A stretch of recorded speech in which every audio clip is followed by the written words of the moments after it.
Hi, Paul. Well, this could be a very interesting course. Not many people run courses on the older person. No.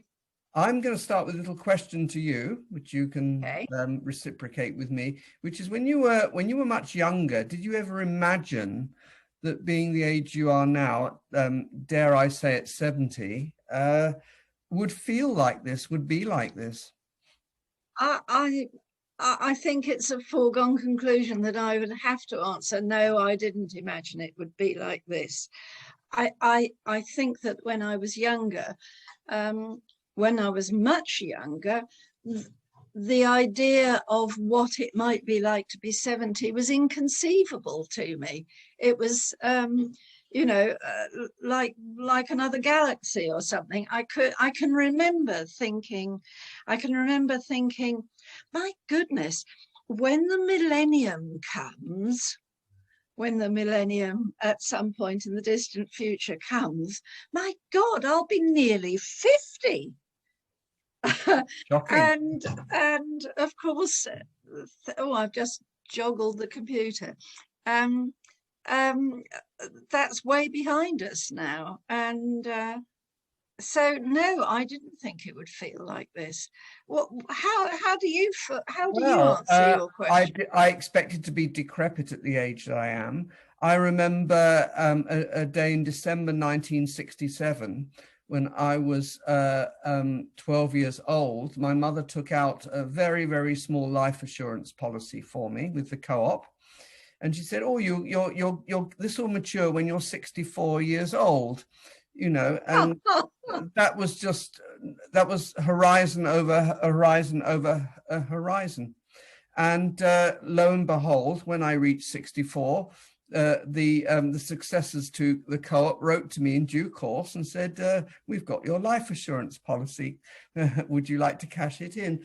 And I thought, wow, God, the eons of time that have passed since then, So, and I definitely never believed I would be as able, agile, fit as I am now. So that gave me the inspiration for this sort of course, that maybe how we look at the elder years from being much younger is very, very different when you actually get there.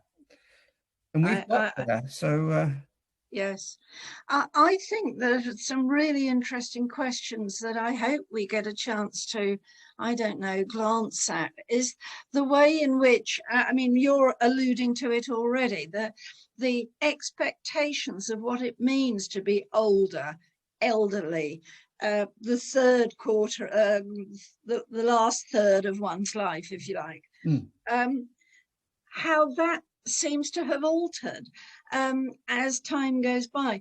In fact, I was reading some time back, I was reading an Anthony Trollope novel. So we're talking Victorian period.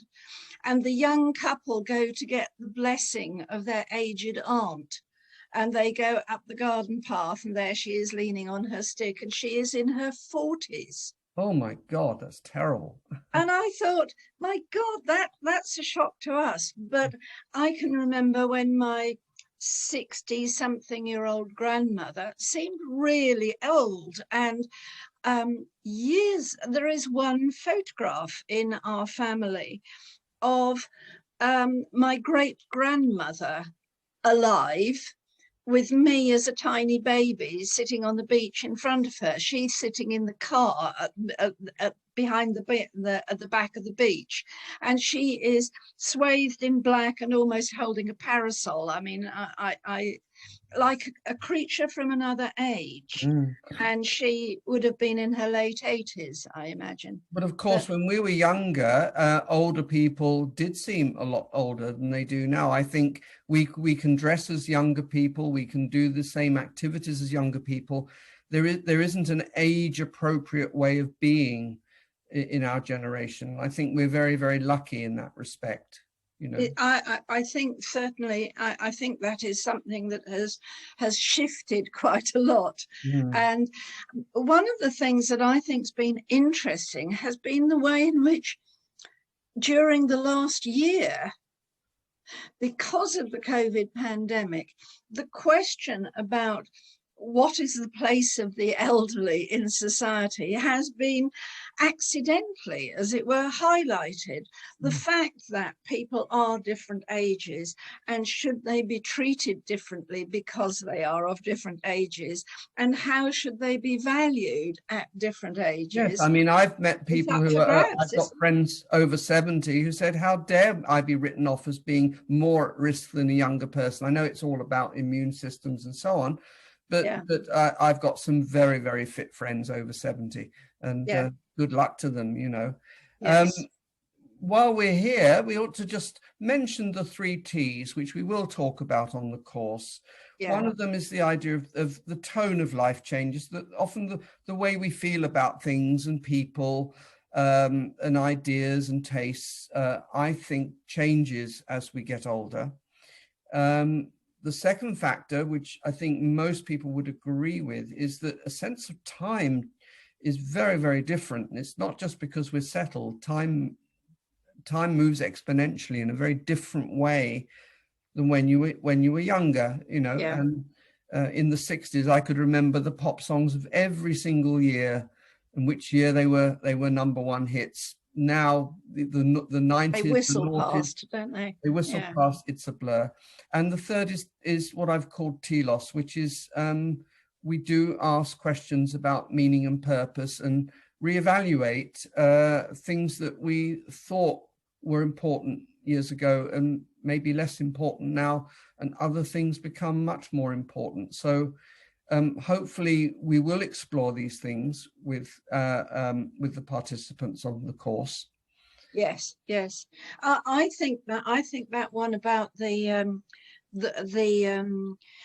how as you grow older your values shift. I think that is I think that's a fascinating one, because so much of our experience in life goes towards shifting our views, sometimes from one end of the spectrum right to the other, over certain things. I mean, in some ways, I'm much more tolerant of different types of people's behavior and activity. In other ways, I'm less tolerant of things that I you know put up with when I was younger, and I wouldn't put up with them now. So it's a very strange shift of balances, you know. So yes, I thoroughly agree.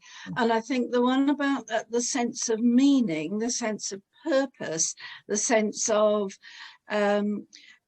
you know, how I was hearing somebody on the radio the other day saying that once you pass whatever you regard as the midpoint in your life, the amount of life you've got left is less than the amount that you've already lived, so that you start valuing the nature of each day in a way that you didn't when time seemed limitless.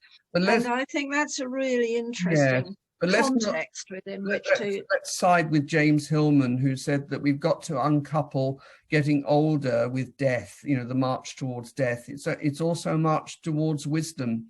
And being able to offer something as an elder, you know, so it's like red wine, you know. Anyway, shall we stop there and hope for the best and see what comes up on the course? Indeed, I'm really looking forward to it, Keith. Yes, and I think it's going to be a really interesting space. Indeed. I'm going to press the stop button. Okay.